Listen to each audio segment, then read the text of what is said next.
ሰላም ጤና ይስጥልኝ። የዕለቱን ዋና ዋና ዜናዎች ይዘን ቀርበናል። በቅድሚያ ማርዕስቶቹ።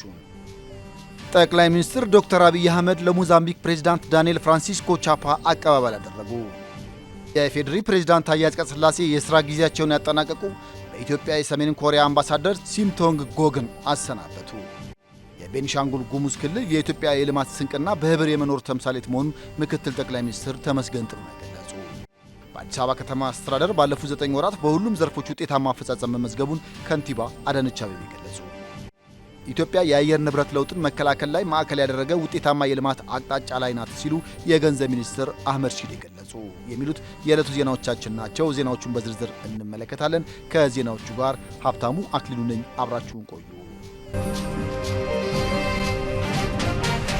ጠቅላይ ሚኒስትር ዶክተር አብይ አህመድ ለሞዛምቢክ ፕሬዝዳንት ዳንኤል ፍራንሲስኮ ቻፓ አቀባበል አደረጉ። ጠቅላይ ሚኒስትር ዶክተር አብይ አህመድ ለሞዛምቢክ ፕሬዝዳንት ዳንኤል ፍራንሲስኮ ቻፓ በቦሌ ዓለም አቀፍ አውሮፕላን ማረፊያ የክብር አቀባበል አድርገውላቸዋል።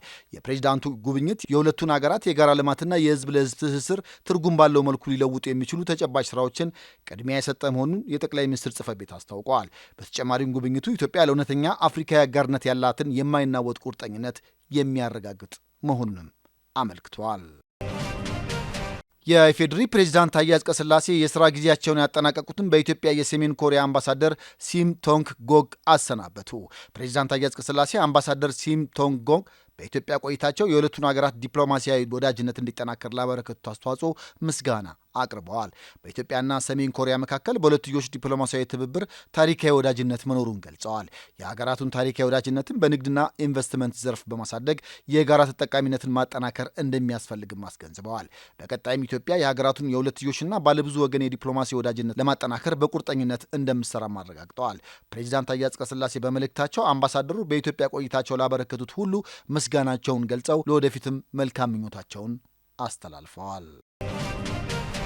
የቤኒሻንጉል ጉሙዝ ክልል የኢትዮጵያ የልማት ስንቅና በህብር የመኖር ተምሳሌት መሆኑን ምክትል ጠቅላይ ሚኒስትር ተመስገን ጥሩነህ ገለጹ። ምክትል ጠቅላይ ሚኒስትሩ ቤኒሻንጉል ጉሙዝ የኢትዮጵያ የልማት ሞተርና የህዝቦች የትብብር ተምሳሌት የሆነው ታላቁ የኢትዮጵያ ህዳሴ ግድብ መገኛ ከመሆኑም ባለፈ የታዳሽ ኃይል ልማት የስበት ማዕከል እንደሆነም አመልክተዋል። ክልሉ ከሀገር ወዳዱና የምዕራቡ ጀግና ሼህ ሆጀሌ ምድር አፈሩ ቢታረስ ልማት ቢቆፈር ወርቅ ከሚታፈስበትና በህብር የመኖር ተምሳሌት ነው ብለዋል። ምክትል ጠቅላይ ሚኒስትሩ የልማት ስራዎችን ለመጎብኘት ቤኒሻንጉል ጉሙዝ ክልል የገቡ ሲሆን አሶሳ ህዳሴ አውሮፕላን ማረፊያ ሲደርሱም የክልሉ ርዕሰ መስተዳድርና ካቢኔያቸው፣ የክልሉ ከፍተኛ አመራሮች፣ የሃይማኖት አባቶች፣ የሀገር ሽማግሌዎችና የአሶሳ ከተማ ነዋሪዎች አቀባበል አድርገውላቸዋል። በጥሩም የባህላዊ የትንፋሽ መሳሪያ ዙምባራ የታጀበው ውብ መስተንግዶና ደማቅ አቀባበል ልባቸውን በሐሴት እንደሞላ የገለጹት ምክትል ጠቅላይ ሚኒስትር ተመስገን ጥሩነህ አቀባበል ያደረጉላቸው አካላት ምስጋናቸውን አቅርበዋል። በክልሉ በሚኖራቸው ቆይታ የተለያዩ የልማት ስራዎችን እንደሚጎበኙም ጠቁመዋል። በአዲስ አበባ ከተማ አስተዳደር ባለፉት 9 ወራት በሁሉም ዘርፎች ውጤታማ አፈጻጸም መመዝገቡን ከንቲባ አዳነች አቤቤ ገለጹ።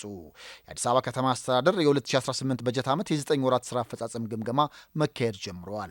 የአዲስ አበባ ከተማ አስተዳደር ከንቲባ አዳነች አቤቤ በዚህ ወቅት በከተማ አስተዳደሩ የነዋሪውን ኢኮኖሚያዊና ማህበራዊ ተጠቃሚነት ለማረጋገጥ ያስቻሉ ስራዎች መከናወናቸውን ተናግረዋል። በከተማ አስተዳደሩ የዕቅድ አፈጻጸም ውጤታማ መሆኑን ጠቁመው በበጀት ዓመቱ 9 ወራት ከተያዘው ዕቅድ በአጠቃላይ 96 በመቶ መፈጸም መቻሉን ገልጸዋል። በግምገማው በ9 ወራት የተከናወኑ ስራዎች የሚገመግምና ትኩረት የሚሰጣቸው የተጀመሩና በዚህ ዓመት መጠናቀቅ ያለባቸውን ፕሮጀክቶች በፍጥነትና በጥራት ማጠናቀቅ ላይ ትኩረት እንደሚደረግም ተናግረዋል። የመዲናዋ የባለፉት 5 ዓመታት የዕቅድ አፈጻጸም በጥሩ ሁኔታ ላይ እንደሚገኝ ጠቅሰው በተለይ በፕሮጀክቱ አፈጻጸም የልማት አብዮት በአዲስ አበባ ከተማ እየተመዘገበ መሆኑን ገልጸዋል። አሁን በግንባታ ላይ ያሉ ፕሮጀክቶች በተያዘላቸው በጀት ጥራትና ጊዜ እንዲጠናቀቅ ለማድረግ የሚያስችሉ የክትትልና ድጋፍ ስራዎች ተጠናክረው እንደሚቀጥሉ ተናግረዋል። ሌላው የትኩረት አቅጣጫ የኑሮ ውድነትን የሚያባብሱ ችግሮችን በመቀነስ የዋጋ ንረትን መከላከል ላይ ትኩረት መሰጠቱን ተናግረዋል። የአገልግሎት አሰጣጥን ቀልጣፋ በማድረግ በተሰራው ስራ አመርቂ ውጤት መገኘቱንም ጠቁመዋል። ከአገልግሎት አሰጣጥ ጋር በመሶብ ዲጂታል የአንድ ማዕከል የመንግስት አገልግሎት ውጤታማ ስራ መከናወኑም ገልጸዋል። ኢትዮጵያ የአየር ንብረት ለውጥን መከላከል ላይ ማዕከል ያደረገ ውጤታማ የልማት አቅጣጫ ላይ ናት ሲሉ የገንዘብ ሚኒስትር አህመድ ሺዴ ገለጹ።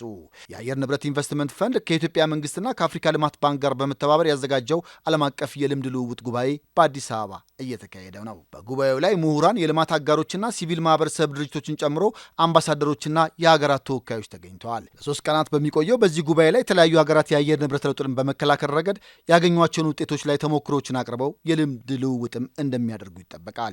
የገንዘብ ሚኒስትር አቶ አህመድ ሺዴ በዚህ ወቅት እንዳሉት የኢትዮጵያ የእድገት ራዕይና አቅጣጫ የአየር ንብረት ለውጥን መከላከል ላይ ማዕከል ያደረገ ነው።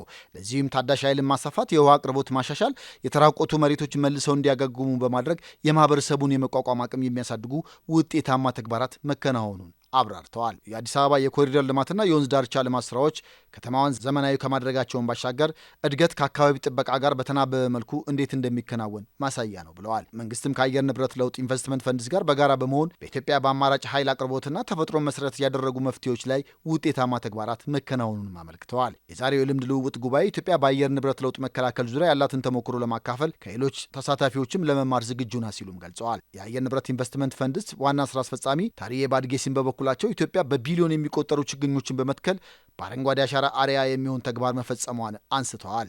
ኢትዮጵያ ሁለተኛውን የአፍሪካ የአየር ንብረት ለውጥ ጉባኤ ከዚህ ቀደም ስኬታማ በሆነ መንገድ ማስተናገዷም በዘርፉ ያላትን የላቀ ተሞክሮ ያሳያል ብለዋል። ዜናው አበቃ። ከዜናዎቹ ጋር ሀብታሙ አክሊሉ ነበርኩኝ።